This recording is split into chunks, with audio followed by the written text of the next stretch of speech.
امریکی حملے کے بعد ایران کا اسرائیل پر بڑا حملہ، تل ابیب سمیت مختلف شہروں میں سائرن بج اٹھے۔ اسرائیلی فوج کے مطابق ایران کی جانب سے شمالی اور وسطی اسرائیل پر میزائل داغے جا رہے ہیں اور میڈیا رپورٹس کے مطابق تل ابیب میں متعدد دھماکوں کی آوازیں بھی سنی گئی ہیں۔ میڈیا رپورٹس کے مطابق ایران کی جانب سے حیفا اور تل ابیب سمیت 10 مقامات کو نشانہ بنایا گیا ہے، جبکہ حملے میں 20 سے 40 بیلسٹک میزائل داغے گئے۔ تازہ ایرانی حملے میں اسرائیلی شہروں میں تباہی کے مناظر بھی اس وقت آپ اپنی سکرینز پر دیکھ سکتے ہیں۔ 365 نیوز آپ کو یہ مناظر آپ کی ٹیلی ویژن سکرینز پر براہ راست دکھا رہا ہے۔ امریکی حملے کے بعد ایران کا اسرائیل پر بڑا حملہ، تل ابیب اور حیفا سمیت اسرائیل کے 400 سے زائد شہروں اور قصبوں میں سائرن بج اٹھے۔ یہ بھی بتاتے چلیں کہ 14 افراد اس حملے میں زخمی بھی ہونے کی اطلاعات موصول ہوئی ہیں۔ اسرائیلی فوج کے مطابق ایران کی جانب سے شمالی اور وسطی اسرائیل پر میزائل داغے جا رہے ہیں اور میڈیا رپورٹس کے مطابق تل ابیب میں متعدد دھماکوں کی آوازیں سنی گئی ہیں۔ میڈیا رپورٹس کے مطابق ایران کی جانب سے حیفا اور تل ابیب سمیت 10 مقامات کو نشانہ بنایا گیا ہے اور حملے میں 20 سے 40 بیلسٹک میزائل داغے گئے ہیں۔ تازہ ایرانی حملے میں اسرائیلی شہروں میں تباہی کے مناظر اس وقت دیکھے بھی جا سکتے ہیں۔ 365 نیوز کی سکرینز پر آپ مناظر بھی ملاحظہ کر سکتے ہیں اور تل ابیب پر حملہ کیا ہے، ایران نے جوابی وار کیا ہے اور 14 افراد زخمی بھی ہو گئے ہیں۔ 400 سے زائد شہروں اور قصبوں میں سائرن بج اٹھے ہیں۔ اسرائیلی فوج کے مطابق ایران کی جانب سے شمالی اور وسطی اسرائیل پر میزائل داغے جا رہے ہیں۔ میڈیا رپورٹس کے مطابق تل ابیب میں متعدد دھماکوں کی آوازیں سنی گئی ہیں اور میڈیا رپورٹس کے مطابق ایران کی جانب سے حیفا اور تل ابیب سمیت 10 مقامات کو نشانہ بنایا گیا ہے۔ حملے میں 20 سے 40 بیلسٹک میزائل داغے گئے۔ تازہ ایرانی حملے میں اسرائیلی شہروں میں تباہی کے مناظر دیکھے جا سکتے ہیں۔ میڈیا رپورٹس کے مطابق ایران کے میزائل حملے میں 14 اسرائیلی زخمی ہو گئے ہیں۔ اس وقت 365 نیوز کی سکرینز پر آپ مناظر بھی ملاحظہ کر سکتے ہیں ایران کے جوابی حملے کے۔ تل ابیب اور حیفا سمیت اسرائیل کے 400 سے زائد شہروں اور قصبوں میں اس وقت سائرن بج اٹھے ہیں۔ ہجان کی کیفیت ہے وہاں پر۔ اسرائیلی فوج کے مطابق ایران کی جانب سے شمالی اور وسطی اسرائیل پر میزائل داغے جا رہے ہیں اور میڈیا رپورٹس کا کہنا ہے کہ تل ابیب میں متعدد دھماکوں کی آوازیں سنی گئی ہیں۔ ایران کی جانب سے جوابی وار کیا گیا ہے اسرائیل پر اور امریکی حملے کے بعد ایران کا اسرائیل پر بڑا حملہ سامنے آیا ہے۔ تل ابیب اور حیفا سمیت اسرائیل کے 400 سے زائد شہروں اور قصبوں میں اس وقت سائرن بج اٹھے۔ اسرائیلی فوج کے مطابق ایران کی جانب سے شمالی اور وسطی اسرائیل پر میزائل داغے جا رہے ہیں۔ میڈیا رپورٹس کے مطابق تل ابیب میں متعدد دھماکوں کی آوازیں بھی سنی گئی ہیں۔ میڈیا رپورٹس کے مطابق ایران کی جانب سے حیفا اور تل ابیب سمیت 10 مقامات کو نشانہ بنایا گیا، جبکہ حملے میں 20 سے 40 بیلسٹک میزائل داغے گئے۔ تازہ ایرانی حملے میں اسرائیلی شہروں میں تباہی کے مناظر دیکھے بھی جا سکتے ہیں۔ 365 نیوز آپ کو اس وقت اپنی سکرینز پر بھی یہ مناظر دکھا رہا ہے۔ 400 سے زائد شہروں اور قصبوں پر ایران کی جانب سے میزائل داغے گئے ہیں اور جوابی وار کیے جا رہے ہیں اور اس وقت سائرن بج اٹھے ہیں 400 سے زائد شہروں اور قصبوں میں ایران کے جوابی وار کے بعد۔ اسرائیلی فوج کے مطابق ایران کی جانب سے شمالی اور وسطی اسرائیل پر میزائل داغے جا رہے ہیں اور مزید آپ کو بتائیں کہ میڈیا رپورٹس کے مطابق تل ابیب میں متعدد دھماکوں کی آوازیں سنی گئی ہیں۔ میڈیا رپورٹس کے مطابق ایران کی جانب سے حیفا اور تل ابیب سمیت 10 مقامات کو نشانہ بنایا گیا ہے۔ حملے میں 20 سے 40 بیلسٹک میزائل داغے گئے ہیں۔ تازہ ایرانی حملوں میں اب تک 14 افراد زخمی بھی ہوئے ہیں۔ اسرائیلی وزیر اعظم نیتن یاہو کی ایران پر امریکی حملے کے بعد صدر ٹرمپ کی تعریفیں آپ کو اپڈیٹ کر رہے ہیں۔ اسرائیلی وزیر اعظم نیتن یاہو کی ایران پر امریکی حملے کے بعد صدر ٹرمپ کی تعریفیں۔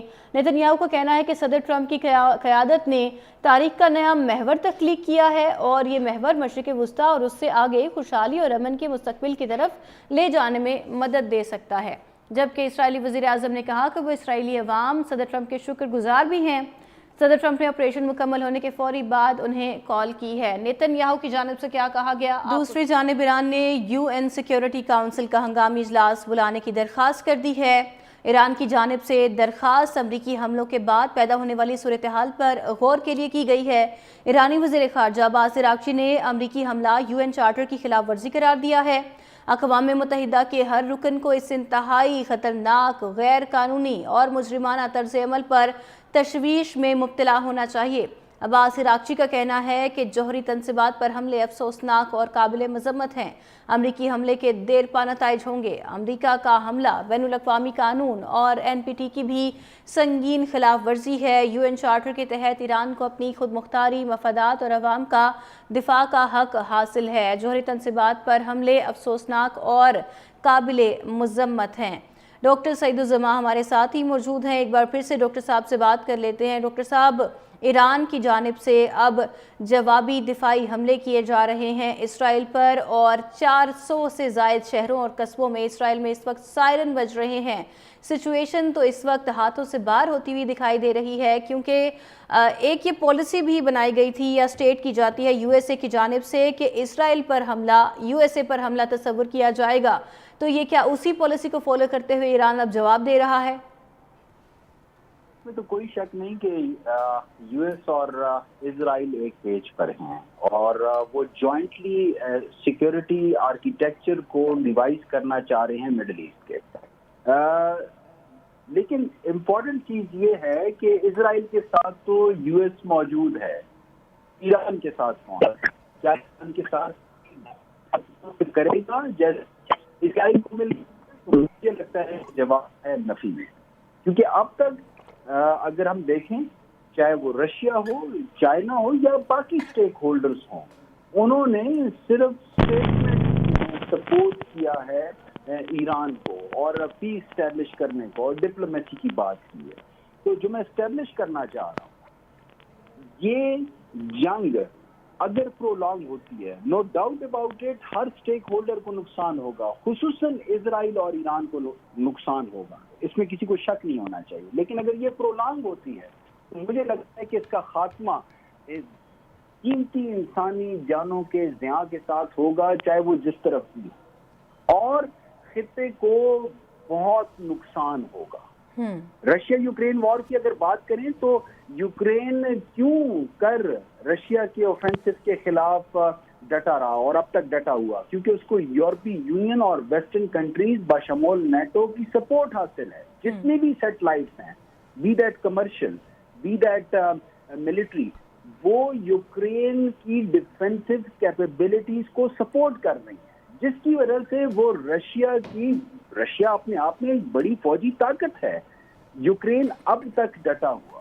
جو میں اسٹیبلش کرنا چاہ رہا ہوں، ایران کی کیپیبلٹیز کتنی ہیں، کب تک کے لیے ہیں؟ ہم جانتے ہیں کہ ایران کے پاس میزائل ٹیکنالوجی ہے اور بہت بڑھیا ہے، اور یہی خطرہ ہے، سب سے بڑا خطرہ ہے اسرائیل کے لیے۔ اس لیے اسرائیل کی جو کیپیبلٹیز ہیں، جب سے یہ کانفلکٹ شروع ہوا اس پہ سوالیہ نشان اٹھے۔ نہ صرف سوالیہ نشان اٹھے، جیسے میں نے پہلے کہا کہ ان کے جو میزائل ڈیفنس سسٹم ہے اس کو پینیٹریٹ کیا ایران نے۔ یہ وہ کمزوری ہے جس نے یونائٹڈ اسٹیٹس آف امریکہ کو پش کیا کہ وہ بھی کانفلکٹ میں آ جائے۔ اور جیسے ہمارے پینلسٹ نے کہا، معزز پینلسٹ نے کہا کہ یہ کامیابی ہے اسرائیل کی، نیتن یاہو کی، کہ انہوں نے US کو دھکیل دیا اس جنگ میں۔